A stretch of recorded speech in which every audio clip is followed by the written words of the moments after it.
Hi everybody, it's Mr. Barbier back with another video. Today's lesson is solving linear equations. So this is a topic that's very near and dear to my heart because I hear often from students that this was the part of math in which they gave up because they never got it. They felt defeated by it. They just never learned this topic properly, especially high school students, that freshman year of high school. And when students walk into my classroom, I tell them one very important thing.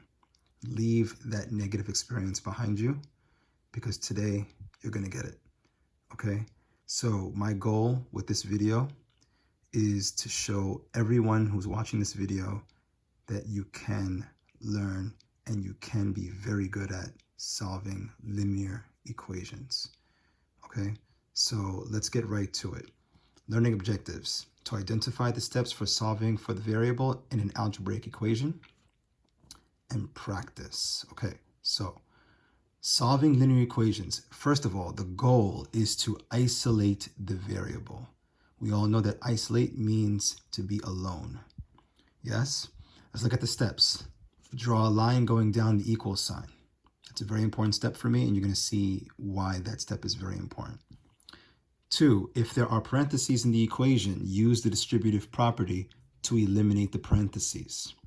3, combine like terms on the same side of the equal sign first, then combine like terms on opposite sides of the equal sign.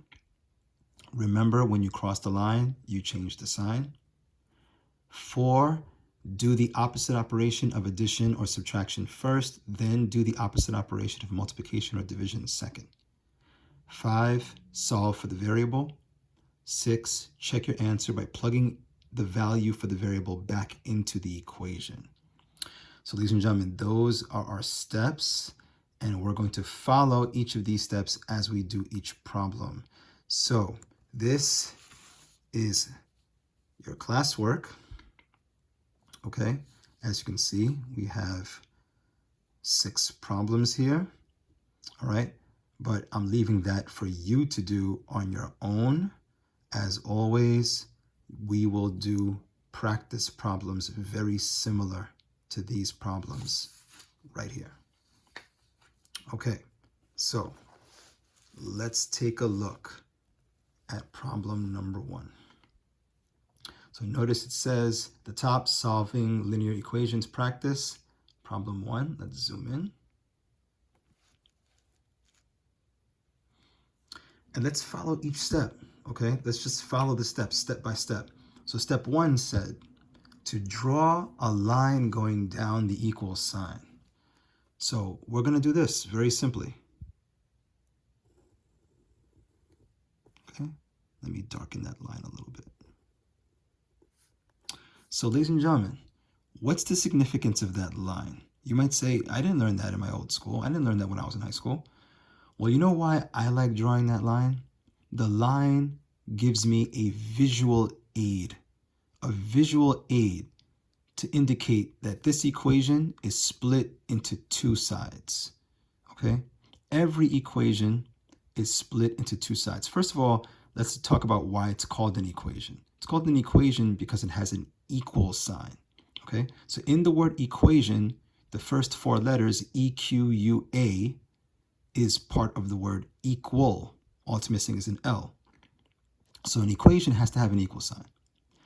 Drawing that line going down the equal sign lets me see visually that this equation has 2 sides and that this equation must be balanced at all times, okay?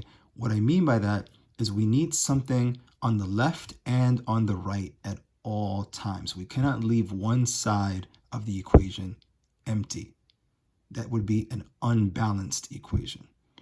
So at the end of this problem, what we want is we want the variable known as x, okay, the unknown, alone on one side of the line, and we want a constant, the value for x, alone on the other side of the line. That is the goal.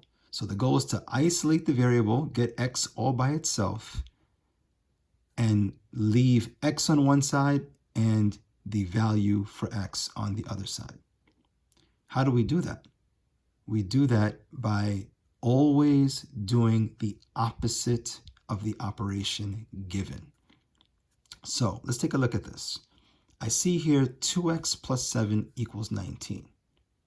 What operations do I notice immediately? Well, I see an addition sign, right? So we know we have an addition operation here. And I also see 2x. And I know that 2x, because it's a variable term, represents a multiplication operation, right? 2 is touching x, which means 2 times x. So this represents multiplication, and this represents addition. We're going to do the opposite of both of those operations. But as we read in our steps, we read that we do the opposite of addition first, or subtraction, that is, addition or subtraction, depending on the problem, first, and then we do the opposite of multiplication or division. So since I see addition here, I'm going to do the opposite of addition, which is subtraction, and I must do it to both sides of the equation. Okay? So we're going to subtract 7 from both sides, because here it says plus 7 or positive 7. So I'm going to write underneath here, okay, minus 7, and on this side as well, minus 7. So let's understand what we're doing. What we're doing essentially is this, right? We are taking 7 and we're taking 19, and we're doing what we always do in algebra. We are combining like terms. Positive 7 is a constant term, what I sometimes call, right, a single. 19 is also a constant term. It's a single. I want to combine the two singles. Okay? So positive 7, positive 19, they're both constant terms, which means that they don't have a variable x assigned to them. I want to combine them into one constant term. And how do I do that? I do that by, again, doing the opposite operation. The opposite of addition is subtraction, so I'm going to subtract 7 from both sides. Now, let me say one more thing before I continue. Some of you might say, well, Mr. Barbier, why not take the 19 and move it to the left? Because if I did that, the right side of my equation would be left completely empty, and I would have an unbalanced equation. So I have to bring the 7 over to the right. Okay, so let me draw a line all the way across. Using money and debt, if I have $7 and I owe $7, I'm left with nothing. So in math, what we do is we don't drop a 0 here. We just cancel these two 7s out. And I drop the 2x close to the line. And then drop the equal sign. Okay, hope all of you are with me.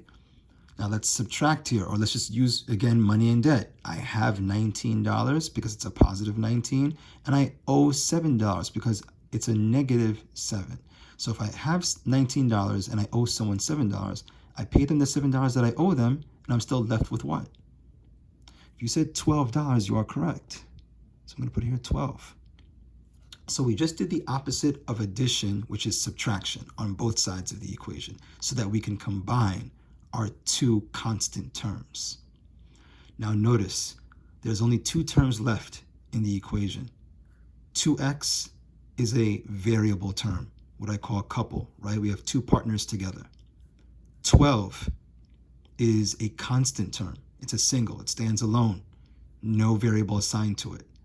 So when I see a variable term on one side and a constant term on the other side, now is when I do the opposite of multiplication or division, depending on what's given in the problem. So 2x represents multiplication because it means 2 times x. So we're going to divide both sides by the coefficient, which is the number 2. The number that touches the variable is called a coefficient. That's the partner of the variable. So I'm going to draw a fraction bar on both sides of the equation. Now you might say, Mr. Barbier, how come you didn't draw a long line like you did up here? Because this short line represents division. I'm dividing both sides of the equation. So I don't want to draw a long line and connect the two fraction bars. I want to draw a separate fraction bar here and a separate fraction bar here to represent division. And again, I'm going to divide by the coefficient 2. Do not put x down here. We're not dividing by x, okay? We're only dividing by the coefficient, okay? So don't write, a big mistake that students make is they divide by 2x on both sides. No, no, no. You do not drop the x, because let's remember what the goal is. The goal is to get the x alone, right? So the two 2's cancel each other out because 2 divided by 2 is 1. And in algebra, let's remember, to write 1x is the same thing as just x, because remember that number 1 next to x is always understood to be there. I like to say it's invisible. It's there, you know it's there, you just don't see it visually. Okay, let's drop the equal sign. And then I read this as a division problem. Yes, 12 divided by 2 is 6. And there we have it. X equals 6. Now, one thing I want to show you very quickly is I want to show you how to check your answer when we do solving linear equations. So let's look at that very quickly. So how do you check your answer? Everybody follow me. I'm going to write here, check. Let me draw a line right here, kind of separate. I'm going to write here, check.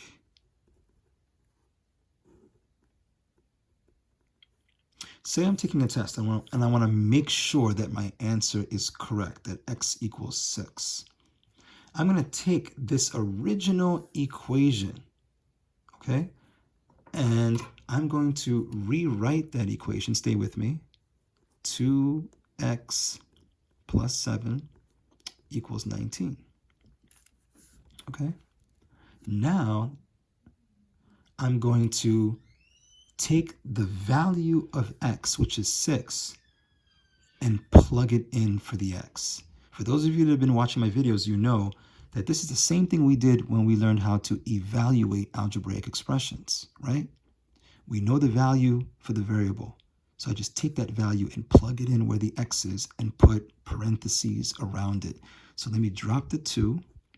Instead of x, I'm going to put 6 in parentheses. I'm going to drop the plus, drop the 7, drop the equals, and the 19. Okay, let's continue. So follow the rules for order of operations, right?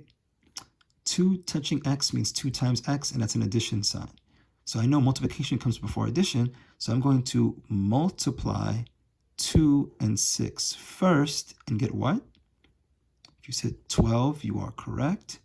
Drop the plus, drop the 7, drop the equal sign, drop the 19. Now let's continue with our order of operations. We multiplied, we got 12. There's only one operation left, which is addition. So what is 12 plus 7? If you said 19, you are right. And ladies and gentlemen, look at this. Does 19 equal 19?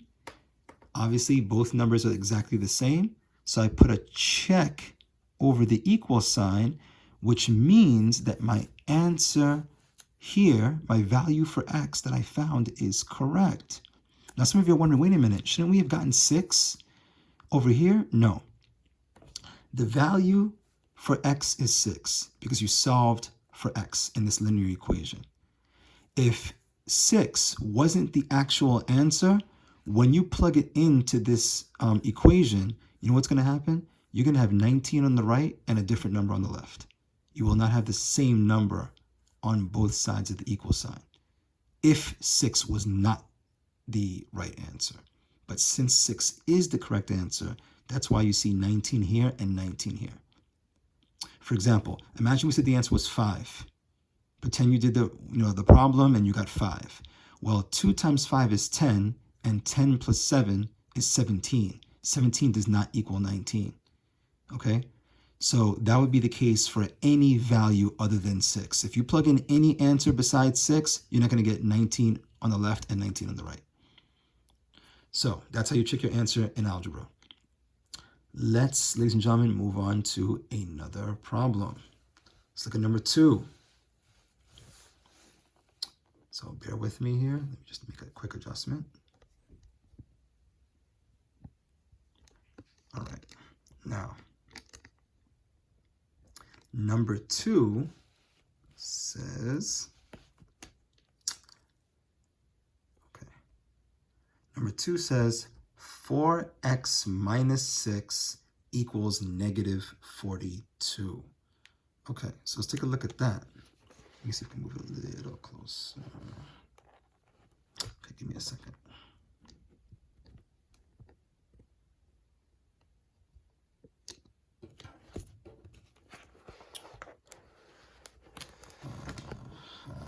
Okay, there we go. Oop.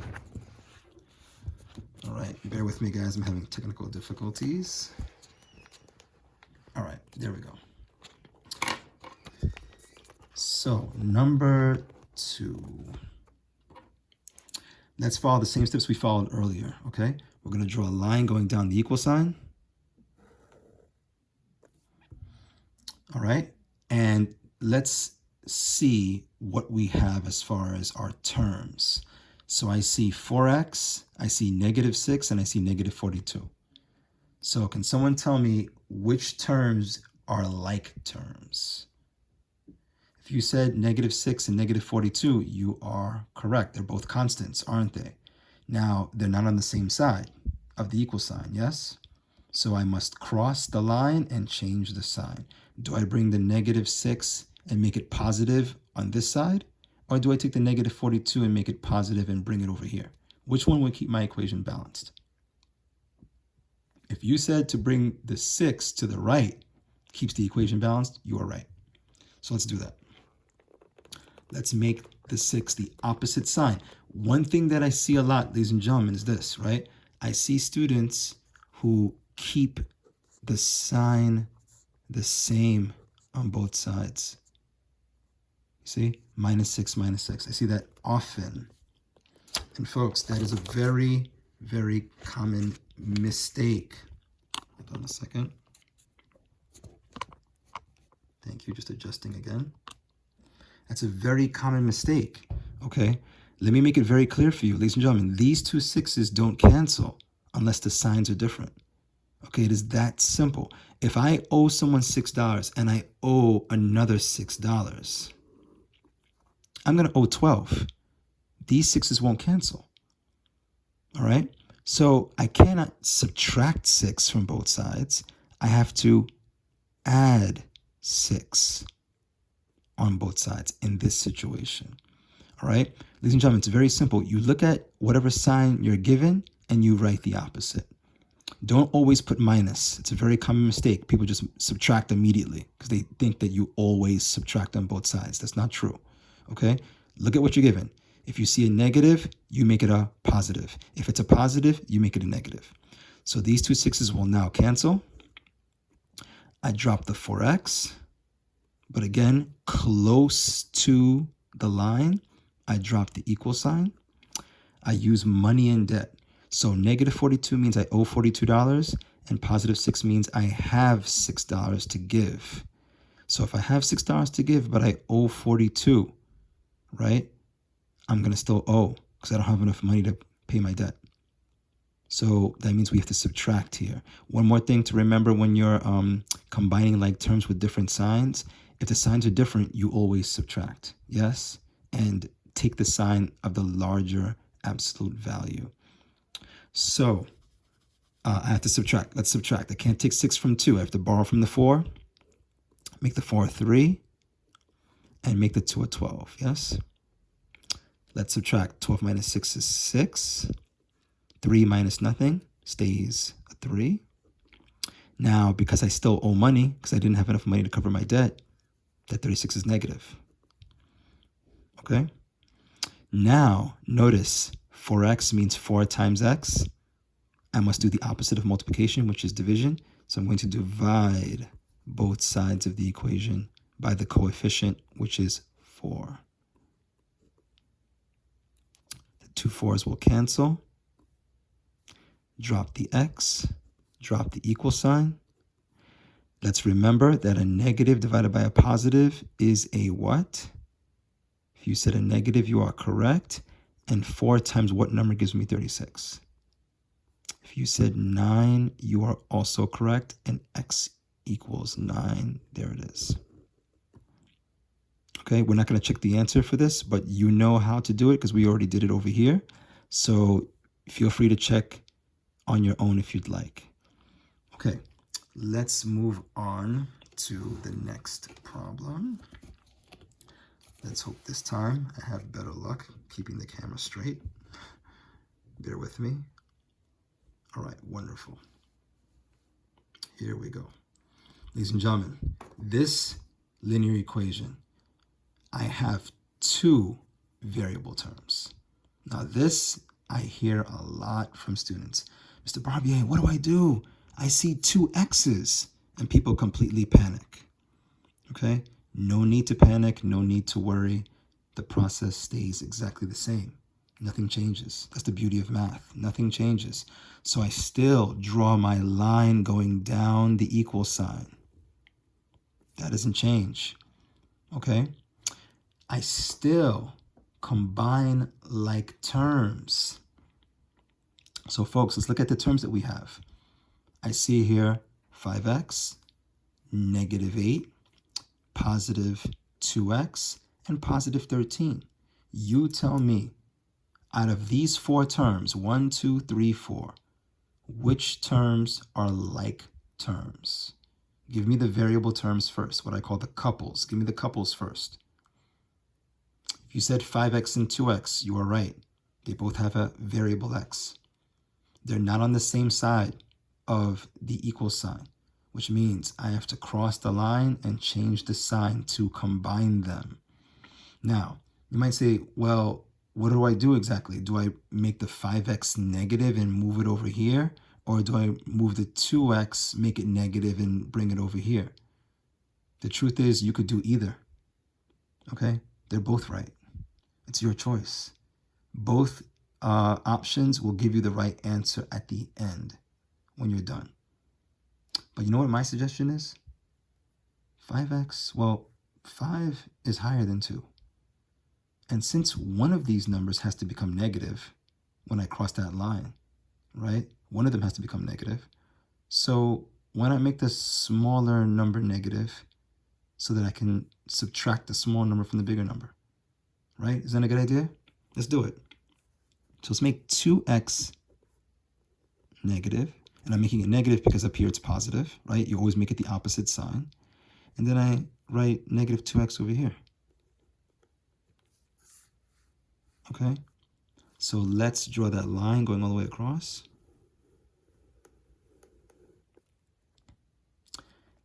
If I have $2 and I owe $2, these two cancel out.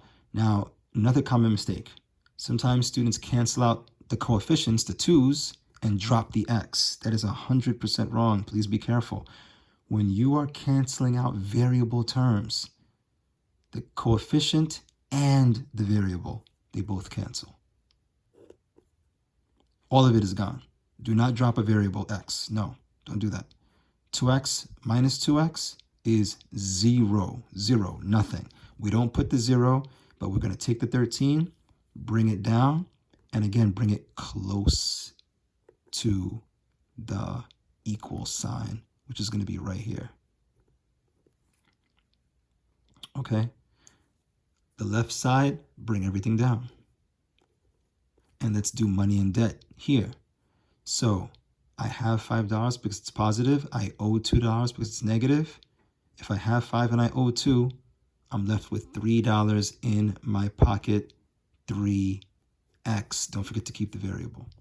One thing I want to say very quickly when it comes to combining variable terms, please don't just write 2 minus 2 minus 2 and leave the x out. Okay? Write negative 2x. You're writing the entire variable term on both sides. Don't just put the coefficient. It's another very common error that I see in students' work. make sure you're putting minus 2x, not just the number 2. Okay, that's misleading and it's confusing. It looks like you're trying to combine a constant with a variable. Okay, no, you're combining a variable term with a variable term. Very important. Okay, now we're here. What do? I still combine like terms, but this time we have two what to combine? We have two constant terms to combine. -8 is a constant term. 13 is also a constant term. They don't have any x next to them. But what will keep my equation balanced? Do I take the 13 and make it negative and subtract 13 from both sides? Or do I take the 8 and make it positive and add 8 to both sides? Which would keep my equation balanced? If you said adding 8 on both sides keeps the equation balanced, you are correct. Because if I subtract 13 from both sides, guess what? The right side of my equation, empty space. I don't want that. You owe $8, you have $8, these two 8s cancel. Drop the 3x right here. Drop the equal sign. And again, let's use money and debt. I have $13 and I have another $8, which means that I'm going to have more money total. So let's add 8 plus 3 is 11.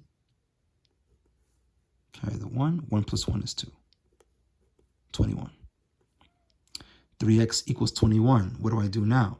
Well, 3x represents multiplication. I want to do the opposite of multiplication, which is division on both sides. We're going to divide both sides by 3. Because 3 is the coefficient. The two 3's cancel. And drop the x.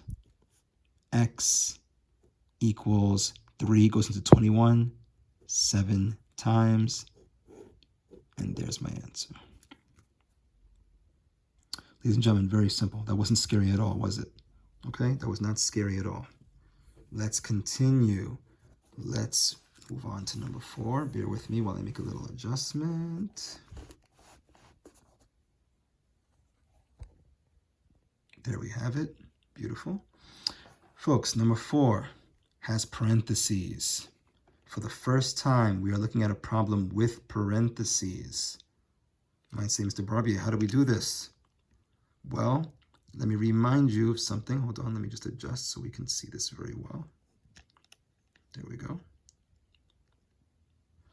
Let me remind you that our steps said that if there are parentheses, we use the distributive property to eliminate the parentheses. So before we do that, let's draw what I call my beautiful line. Okay. Now, what does distribution look like? It looks like this. When I see a number or any term really outside of parentheses, touching the parentheses, I'm going to multiply that term by every term inside the parentheses by drawing arrows. Another thing I love to draw, ladies and gentlemen, are arrows. So please draw them.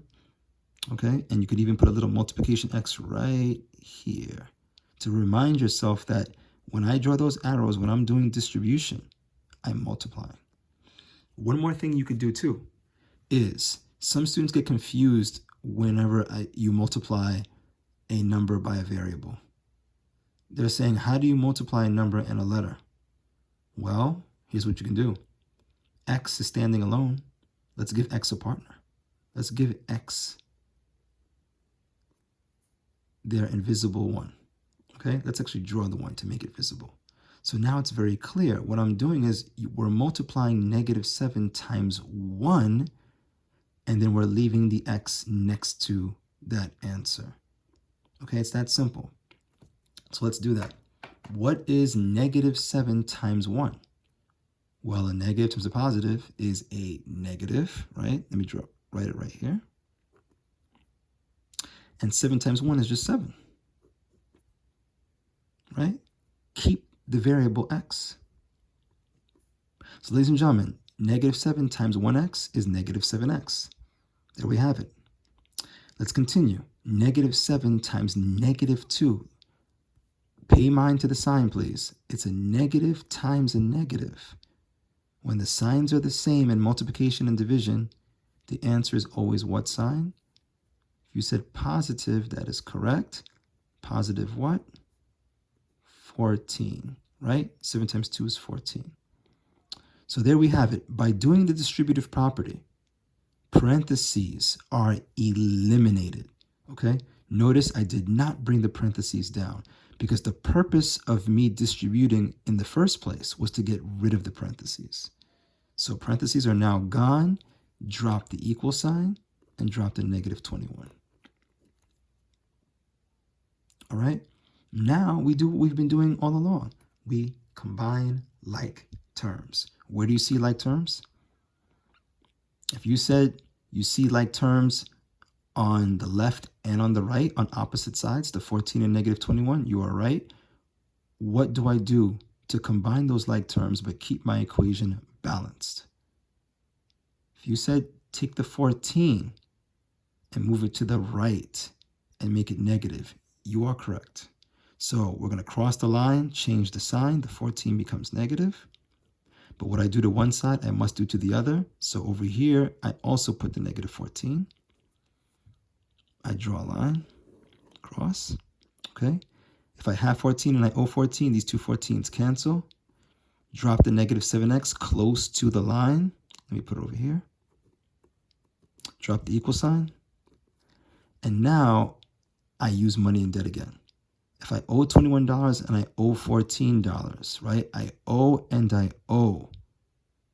I'm finding my total debt. How much do I owe in total, right? The signs are the same.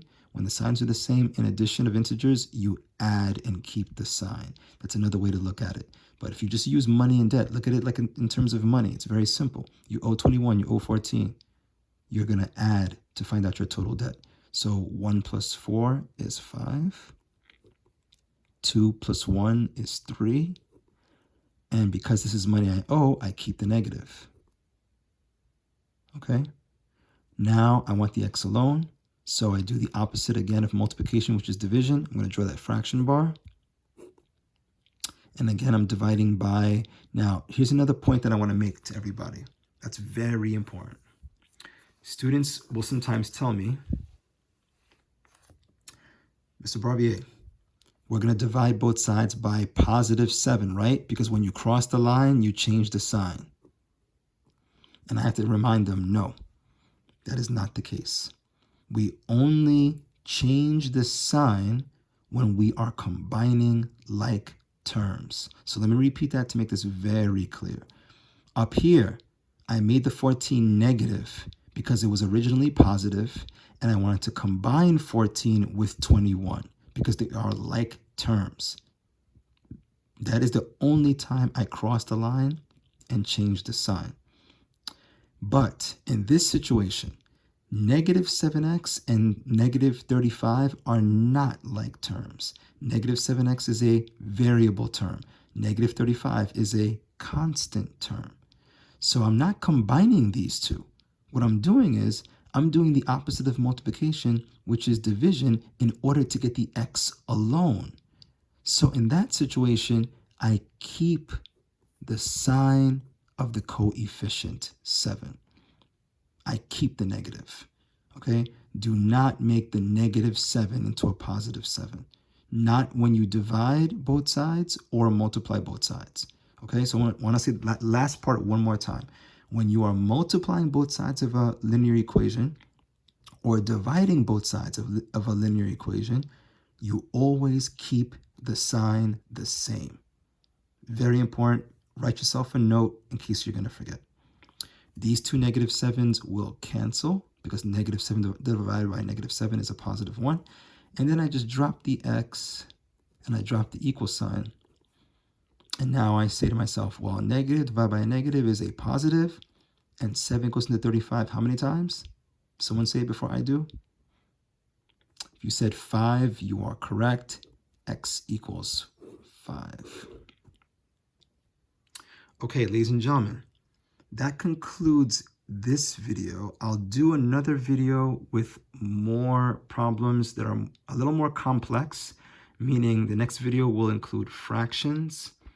Okay, so look out for that. But right now, this is enough for you to now do your homework. So the homework is right here. Okay, please take your time with this. Okay, don't rush. All right, there are 30 problems. Okay, 30 problems. So take your time, do each problem carefully, do it on scrap paper. Let me see all of your work. Okay, follow every step that I showed you in this video. Okay, again, I apologize for the little technical difficulties that we had, but you know, hey, it's real, it's authentic, right? I could just stop the video and do it over again, but no, it's not about little mistakes happening. I think it's more real when, you know, when things like that do happen, right? I mean, you just go with the flow.